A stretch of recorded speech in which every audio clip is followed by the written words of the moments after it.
Hello students, today we are going to see about psychological well-being, formation of identity and self-concept. Concept of well-being. The process of moving from childhood to adulthood is a difficult time for the youngest people. We make many transitions in our lives, but perhaps the one with the most far-reaching consequences is the transition into adulthood. Psychological well being takes an important part in personality and development theories, both theoretically and practically. The concept of psychological well being acquired more importance in the field of health over the last decade. Ever since research paid more attention to quality of life, psychological well being became popular. Well being is multidimensional and not about happiness or positive emotions. A good life is balanced and whole, engaging each of the different aspects of well being instead of being narrowly focused. Carol Dweck, model of psychological well being, provides a powerful framework. This framework may help to analyze and organize one's life and to generate ideas about how to live better.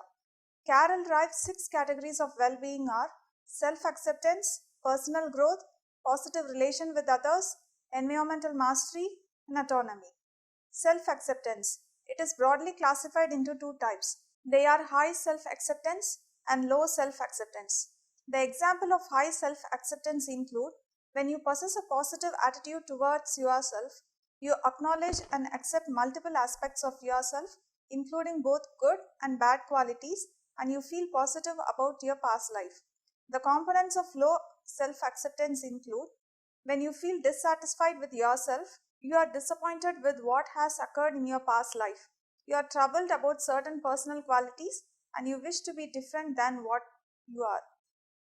Personal growth. It is broadly classified into two types. They are strong personal growth and weak personal growth.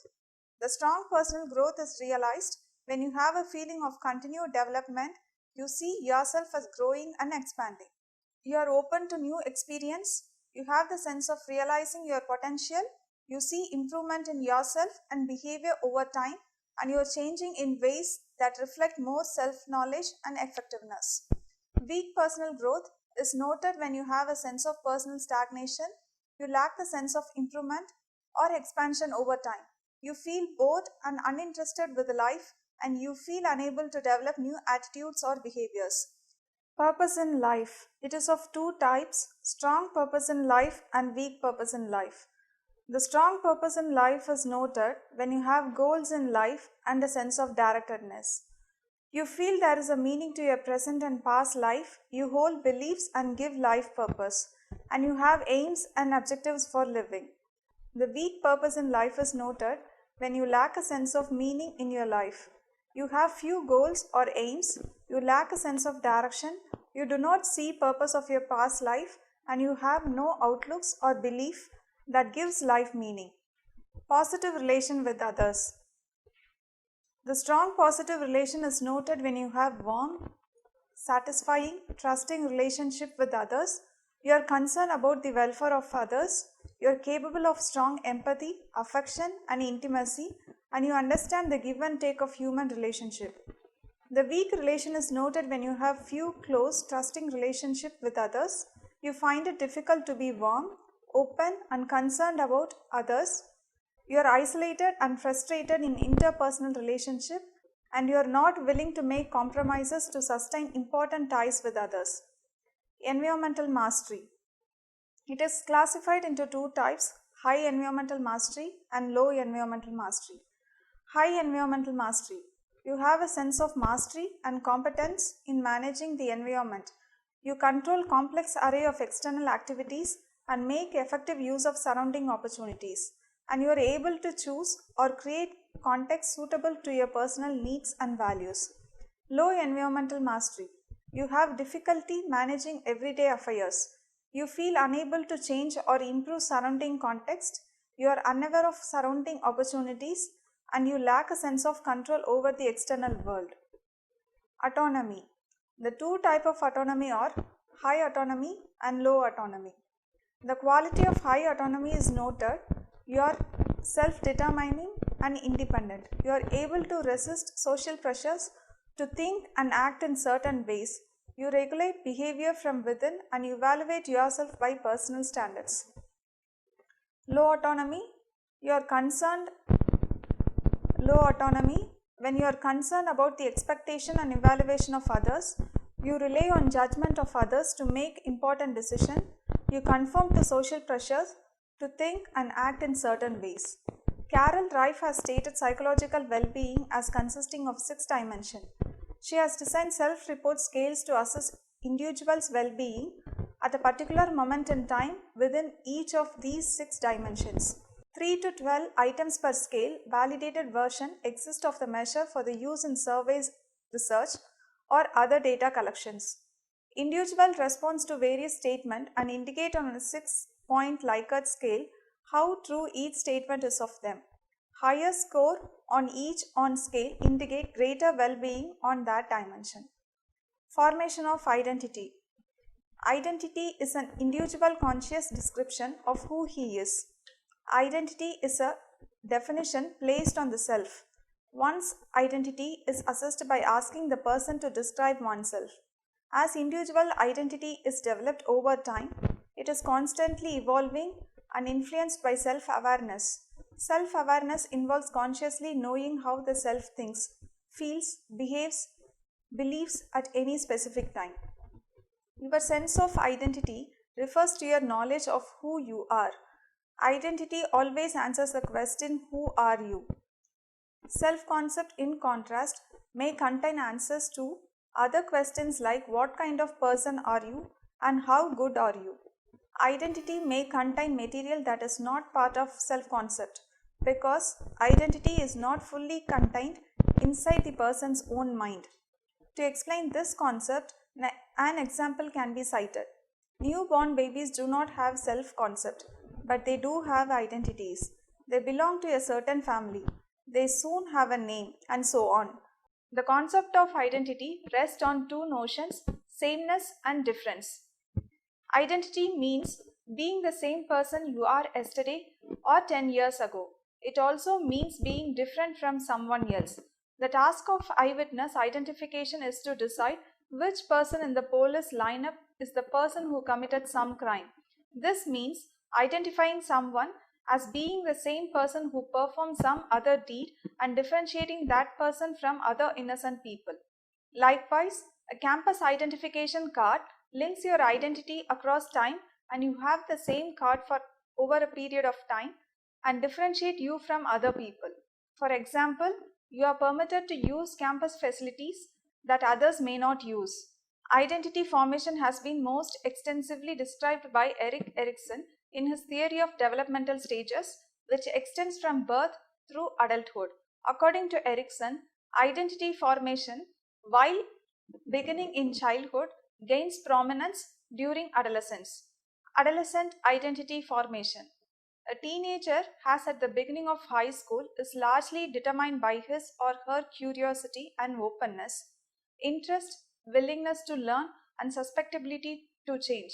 On the other hand, a rich and diverse offer of activities both in the school environment and in the local community and also in the media, including the internet, creates an opportunity to acquire new competencies. This opportunity will expand knowledge about oneself and the world. These activities will enrich and modify the contents of self-beliefs and transforms the previously developed sense of identity. The knowledge he stored and the skill he acquired are instruments of getting to know oneself and the environment. Personality traits, including the level of social and personal identity, become particularly important in critical moment of individual's life. These moments, certainly between phases of life, especially between childhood and adolescence at the age of 10 to 12 or between adolescence and adulthood at the age of 18 to 20. These two key stages of transition from childhood to adolescence and from adolescence to adulthood involve numerous changes in physical well-being as well as in the quality of psychological and social functioning. They are accompanied by considerable changes in the closet environment, such as change of relationship with the family, new expectation on the part of family members, and new responsibilities towards the family, a change of school, and a change of mode of education. For example, from general to vocational or technical education. Sometimes a change of place of residence, taking up new forms of activity outside the family and school, and thus these changes are beyond the control of hitherto closet adults. In 2000, Arnett believes emerging adulthood, the period between the age of 18 and 30, to be a new phase of development between late adolescence and early adulthood. The criterion to distinguish these three stages of life is the fact of taking on social roles typical of adulthood. This is very rare in adolescence and fairly common in early adulthood, while the transition stages of emerging adulthood is marked by high individual diversity and high liability in this respect, leaving behind the dependency-based relationship with parents and significant others built since early childhood, but still not making relatively stable long-term commitments involved in taking on adult social roles. People in this transitional phase of life devote their time mainly to exploring the possible direction of life activity, engage in intensive exploration, and sometimes intensively experiment mainly in the areas of social relations, work, and ideology.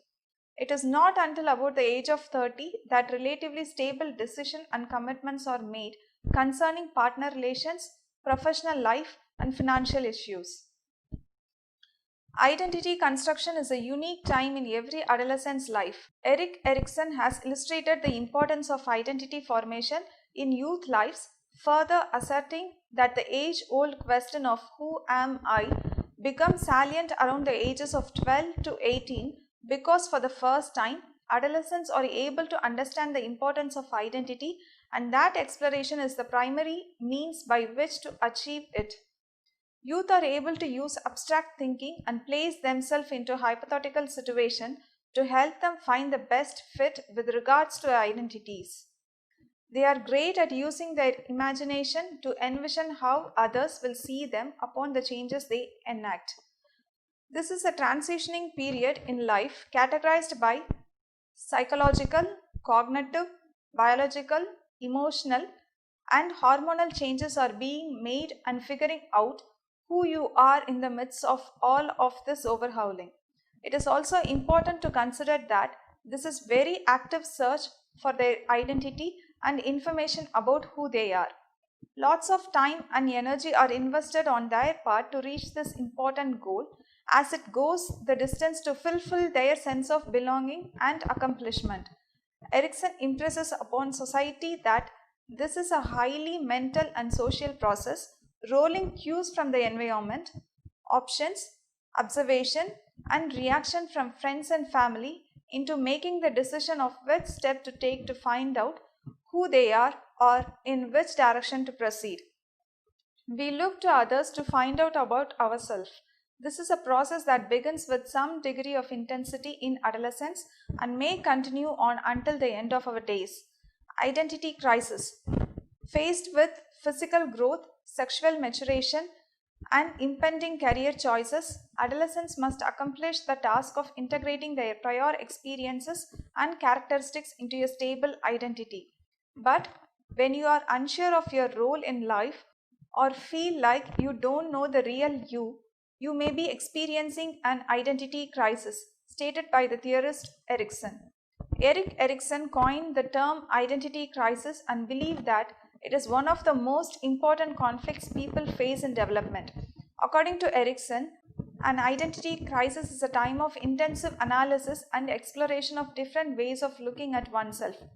Erikson described the term identity crisis as a temporary instability and confusion the adolescents experience as they struggle with alternatives and choices. To cope with the uncertainty of this stage, adolescents may over-identify with heroes and mentors, fall in love, and bond together in clique or group, excluding others on the basis of real or imagined differences. According to Erickson, successful resolution of this crisis depends on one's progress through previous development stages, centering on fundamental issues of trust, autonomy, and initiative. By the age of 21, about half of all the adolescents are thought to have resolved their identity crisis and are ready to move on to the adult challenges of love and work. Others, however, are unable to achieve an integrated adult identity either because they have failed to resolve the identity crisis or because they have experienced no crisis. Formation of self concept. Self concept is the image that we have for ourselves. How exactly does this self concept form and change over time? This image develops in a number of ways but is particularly influenced by our interaction with important people in our lives. Self concept is generally thought of as our individual perceptions of our behavior, abilities, and unique characteristics. It is essentially a mental picture of who you are as a person. For example, beliefs such as I am a good friend or I am a kind person are part of an overall self concept. Self concepts tend to be more flexible when people are younger and still going through the process of self discovery and identity formation. As people age, self perception becomes much more detailed and organized as people form a better idea of who they are and what is important to them. Components of self concept. A number of theorists have proposed different ways of thinking about self concept. According to a theory known as social identity theory, a self concept is composed of two key parts: personal identity and social identity. Our personal identity includes such things as personal traits and other characteristics that make each person unique. Social identity includes the group we belong to, including our community, religion, college, and other groups. Psychologist Dr. Bruce A. Barkan suggested in 1992 that there are six specific domains related to self concept: social, the ability to interact with others; competence, the ability to meet basic needs; affect, the awareness of emotional states; physical, feelings about looks, health, physical condition, and overall appearances; academic, success or failure in school; family, how well one functions within the family unit. Humanist psychologist Carol Rogers believed that there were three different parts of self concept: self image, or how you see yourself. It is important to realize that self image does not necessarily coincide with reality. People might have an inflated self image and believe that they are better at things than they really are. Conversely, people are also prone to having negative self images and perceives an exaggerated flaws or weakness. For example, a teenage boy might believe that he is clumsy and socially awkward when he is really quite charming and likable. A teenage girl might believe that she is overweight when she is really quite thin. Each individual self image is probably a mix of different aspects, including our physical characteristics, personality traits, and social roles. Self esteem, or how much you value yourself. A number of factors can impact self esteem, including how we compare ourselves to others and how others respond to us. When people respond positively to our behavior, we are more likely to develop positive self esteem. When we compare ourselves to others and find ourselves lacking, it can have a negative impact on our self esteem. Ideal self, or how you wish you could be. In many cases, the way we see ourselves and how we would like to see ourselves do not quite match up. The formation of self concept. The first step in forming a self concept is learning to distinguish between one's own body and the rest of the world. The infant learns that something are always there, whereas the others come and go. The bed, like daddy, is only present at certain times, but one's own hand and feet are always there. Gradually, the infant learns the boundaries of their own body. For a long time, self is equated with body. How early does sense of self start? There is no way to be certain, but the signs suggest that It starts very early in life. By the time an infant is 3 months old, it likes to look at itself in the mirror because it can see that its own body movement magically produce movements in the image. Recognizing oneself on the basis of facial features such as recognizing a photograph rather than moving an image in the mirror happens during the second year of life. During the second year of life, children begin to understand that they need to conform to external standards and rules, and they begin to evaluate their own actions against external standards.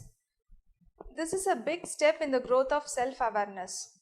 Children learn to evaluate their action as good or bad, and they develop some concept of mastery as in knowing how to do things. Obviously, at this age, there are many things one cannot do, but the child's mastery of simple skill brings him or her pleasure and satisfaction.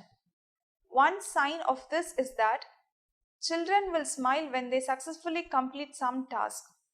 This suggests a feeling of self as capable of performing up to certain external standards. The proper beginning of a self-concept seems to occur around 15 months of age. At this point, children are able to identify themselves on the basis of gender and age. Of course, they do not understand numerical age this early, but merely the difference between children and adults. Thus, age and gender seem to be the different ingredients of the self-concept. During the second year of life, the child's self-concept begins to include active skills. Perhaps the first such skill to have major impact on self-concept is the ability to walk. From the ages 3 to 5, self-concepts of children seem to be emphasized skills and abilities. The self is understood in terms of what it can do and cannot do. The child's concept of self revolves around whether she can brush her teeth, tie her shoes, ride a tricycle or bicycle, tell time, and so on. From ages 6 to 12, children's sense of competency and control normally tends to increase in a steady fashion. Children begin to see their competencies in more complex ways than simply what they can do versus cannot do. In particular, they begin to compare their competencies against those of others and to measure them by hierarchies of standards. To the young child, the issue is simply whether one can ride a bike or not. The older child is concerned with riding a bike faster, farther, or better than other children. Another development of period from age 6 to age 12 is the beginning of conception of self as something inner or hidden. If you ask a young child about the self, the child will point to the body, for the young child has no other way of thinking about the self.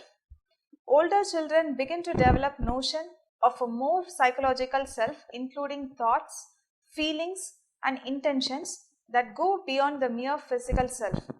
The idea of an inner self is difficult for children at first, and they tend to accept whatever their parents tell them. Indeed, 11-year-old children, when asked who knows best what kind of person you really are, deep down inside your mother or father or yourself, tend to say that the mother or father knows the child better than the child knows himself or herself. The idea of knowing one's own self better than anyone else, the principle of privileged access to one's inner self, does not become firm until adolescence. The self-concept undergoes further refinement during the teen years. Increase in mental abilities greatly improve children's capacity to consider themselves from other outside perspectives. In particular, teenagers are much better than younger children at imagining how they appear to someone else. As a result, self-consciousness increases greatly around the age 12 or 13. Moral issues and dilemmas become important, and adolescents seek to ground their self-concept in a firm set of values, often in the form of universal or abstract principle. The self-concept comes to conclude ideological beliefs such as religious, political, and philosophical views. Hence, many peoples undergo identity crisis at this age. Thank you.